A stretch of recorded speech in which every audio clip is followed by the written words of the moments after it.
So, my name is Selby. Hi, and I'm Emma.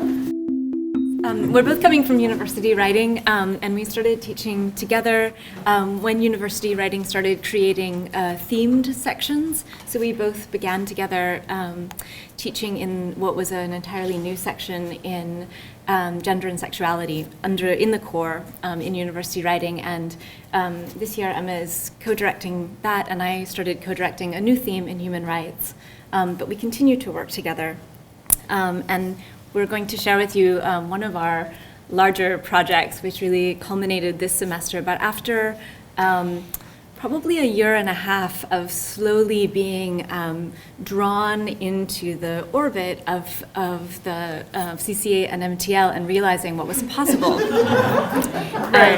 I would say that this is a really dynamic event that took a lot of planning, so don't try this at home without Adrian and Michael. So true. Yes. This is a picture of me pointing out that you shouldn't try it at home without Adrian and Michael. We started very simply. We were organizing an event in university writing which featured Rachel Adams from the English department speaking about gender and disability. And we wanted it not to just happen once and be over for the students. We were trying to integrate it into the curriculum so it would be meaningful for them. So I came into the center and asked if it was possible for the students in our different sections to write letters to each other. And Michael said yes, and then we had to figure out how to do it, which I think actually involved him putting by hand each of the students' names into this collective wiki. And in the end, students wrote letters to each other about the things that they were learning in Rachel Adams' presentation, and they wrote across sections, so to people that they didn't know. And once we realized that this was possible, we developed much larger plans.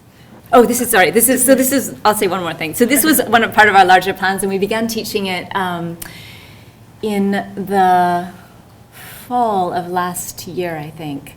And what I mean by we were teaching it is this is a film called Well Contested Sights, which is a movement-based film made by a filmmaker, a choreographer, and a group of formerly incarcerated men in San Francisco. And it's shot on Alcatraz, which is the ruins of a former prison. And it's a dance film about prison and incarceration. So not maybe something you would think that belonged either in university writing or in the core, but we were really interested in teaching multimedia for a digital world and teaching digital literacy as part of a core. And we wanted our students not only to be able to work with multimedia text, but also to write multimedia essays about the multimedia text they were using. Okay, so you can see from this slide, the title of their piece, Well Contested Sights, for me became a really active phrase in my own classes, where after this whole event took place, we were able to continue talking about cultural sites that are contested. So I want to move to talk about how this integrating not only a digital film, an art film, but also using digital software alongside it to teach it, actually made it really went a long way in terms of establishing a critical vocabulary for a writing class. So one thing that happens when you use MediaThread is this. So you can upload any videos, and so students also after this could upload videos from YouTube or Vimeo or other sites, and they could work through and do close reading and analysis and annotation on any of the videos that they wanted to use. So this was the video that we used to model how to use this software, and so our section that used MediaThread came here in Butler, and Adrian ran workshops with our students. So this is work that we actually made space for in our classroom to give students a space to learn the technology, right? Because part of the point is to teach digital literacy in the university writing core, and this is brand new. Like no one has been doing this in university writing here at Columbia. so there's that space. And so what they're doing here, you can see we're, we watched the film together with Adrian in that workshop moment. And then we let students, then Adrian would teach, how to use the software.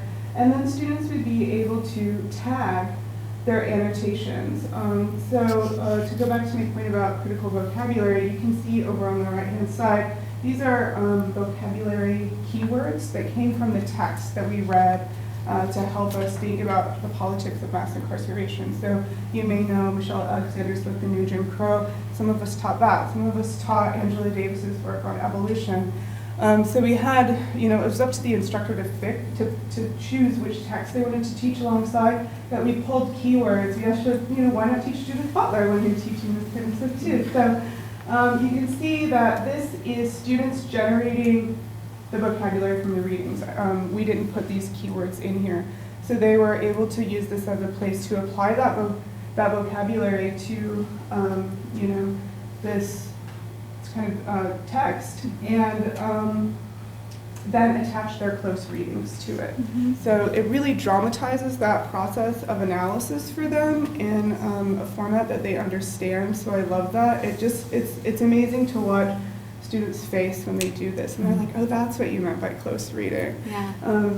And so we were just going to mention, if you can see these little colored lines along the bottom, that's something that Adrian called for us a heat map, and that's where the students' close readings are clustering together in the text. So they can also see together like where the nodes of their thoughts are coming together. Why are so many people interested in this one moment in the film? Are people saying different things about it? And you can imagine how that interacts in a sort of matrix with the tags and with the key terms from the text. So as Emma was saying, we're sort of facilitating and supporting the process of linking intertextual readings together, but they generate the interpretations themselves. And you can see here, I think, one of their close readings, what it looks like when they do an annotation. They make a clip with a time code, they pick their own tags, they pick key terms from our set of terms, and they do a tiny close reading that could become a paper. This is another one of the close readings. And then you can see these are just images from the film. So the film has to be rich enough, or the visual material you're using has to be rich enough for you to feel like your students have room to make their own readings. And then once they learn how to do it, they go on and they do things that you didn't expect. So this is one of my students who learned how to use MediaThread, who then went on to write an essay on a text that I wasn't teaching for her research project, which was about the use of oral history in a human rights context in post-Katrina New Orleans, and it was about historiography and the right to one's own narrative. And she picked the clips and found the films, and you can see those clips are integrated into the writing of the essay. So this is just shots from her piece. Okay, so I should say maybe that Dr. Schwartz is a dance scholar, so that's in part how it came to be this film that was chosen. And so she actually kind of piloted this within UW in the spring last year and taught it and learned MediaThread. And meanwhile, in the background, we were appealing to various funding sources at Columbia, hoping to bring those artists to campus for an event for UW. So this is what happened. We finally succeeded. So there was a two-day symposium here at Columbia on art and the politics of incarceration. And this, I think we would just like to testify to how the use of new media, and through your help, Michael and Adrian, we were able to do so much outreach. So it wasn't just university. It was a two-day symposium, so there was one event just for UW section, so we were able to bridge the gap between the pilot sections in human rights and gender studies, but also there's a section in American studies, so that was really useful to them. And then the public event, we really were able to involve the community as well. And what you're looking at here is one face of something that we did, which this is a research blog that the people in Cedars helped me to build, and it's connected to all of these other things that people in CC and MTL helped us to build. So once we had funding from the Justice Initiative, which sponsored this project, and then Barnard Dance also co-sponsored it, and CC and MTL. And so with all of the joint support, we were able to do things like create this research blog, and use a lot of, well, for us, pilot a lot of new technology live as the events were happening. So in the university writing event, we had 11 sections of university writing and some librarians and some people from CC and MTL. The directors of university writing came. I think it was a very interesting experiment for all of us.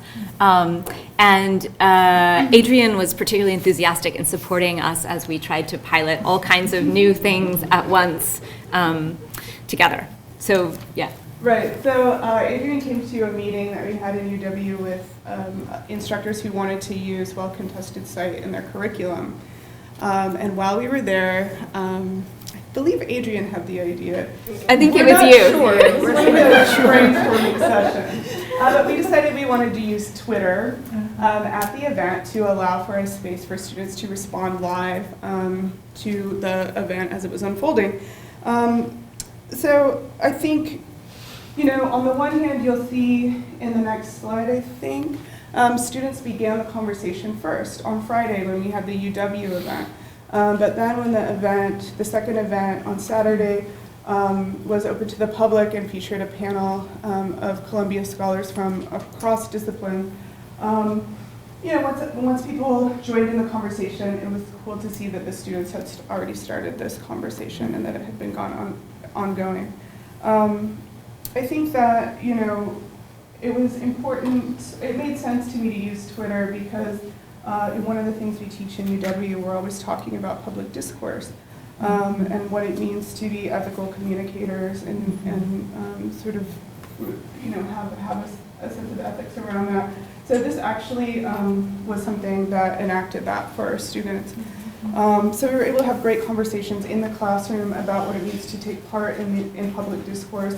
But it also added this digital layer to the event itself, which I think another person's presentation, right, this can be really great for introverted students, but it really invited the maximum number of voices to kind of respond to this event. We're always talking about response and critical response.